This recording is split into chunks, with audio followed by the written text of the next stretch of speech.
Hello का राजा मिला के रानी बेटी राज। और ग्रेटर नोएडा की दो बेटियां दिशा और दीपिका, दोनों की कहानियां अलग अलग लेकिन दर्द एक ही है। दोनों की कुछ समय पहले शादी हुई थी। एक बेटी ने अपने घर पर फ़ोन करके बताया था कि यहाँ मुझे सब परेशान करते हैं, दहेज की डिमांड करते हैं, गाड़ी मांगते हैं, पैसा मांगते हैं। वहीं दूसरी लड़की ने भी अपने करीबियों को बताया था कि मुझसे वहाँ ससुराल में कोई खुश नहीं रहता है, मैं वहाँ बहुत परेशान रहती हूँ। लेकिन अब वो दोनों बेटियां हमारे बीच नहीं हैं।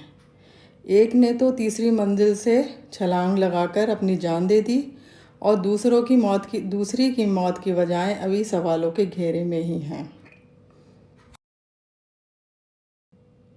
मेरी सभी बेटियों के पेरेंट्स से रिक्वेस्ट है कि जब भी आप लोग शादी करके अपनी बेटियों को विदा करें, उसके साथ साथ उनको इतना मजबूत बना के विदा करें कि वो अच्छे और बुरे का सामना कर पाएँ और विरोध कर पाएँ, और ख़ुद भी इतने मजबूत बने कि अगर आपको फ़ोन करके या बेटी बताए अपनी परेशानियाँ, अपना दुख, तो उसका साथ दें।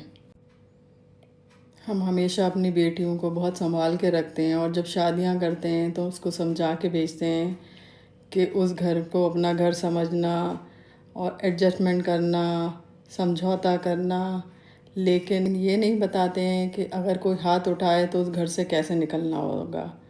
हम जहेज़ में बेटी को गाड़ी तो दे देते हैं लेकिन सड़क पे चलने का कॉन्फिडेंस नहीं देते हैं। लाखों का जहेज़ दे देते हैं लेकिन उससे ये नहीं कहते हैं अगर कोई परेशानी हो तो अपने घर वापस आ जाओ, तुम्हारे घर के दरवाज़े हमेशा तुम्हारे लिए खुले हैं।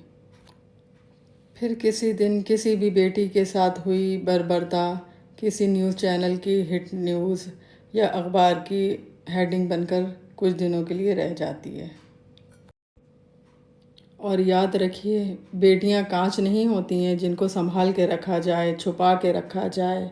उनको मजबूत बनाना पड़ता है। उनको डर के ख़िलाफ़ खड़ा होना सिखाइए, उनको कमाना सिखाइए, उनको अकेले सफ़र पे जाना सिखाइए, उनको ना कहना सिखाइए, उनको समाज के सामने खड़ा होना सिखाइए। दहेज दीजिए या ना दीजिए, लेकिन अपनी बेटी को हिम्मत दीजिए और उसका साथ दीजिए। अगर वो आपको परेशानी में पुकारे तो उसका साथ दीजिए, क्योंकि टूटी हुई शादी से ज़्यादा ख़तरनाक किसी भी बेटी की अर्थी है।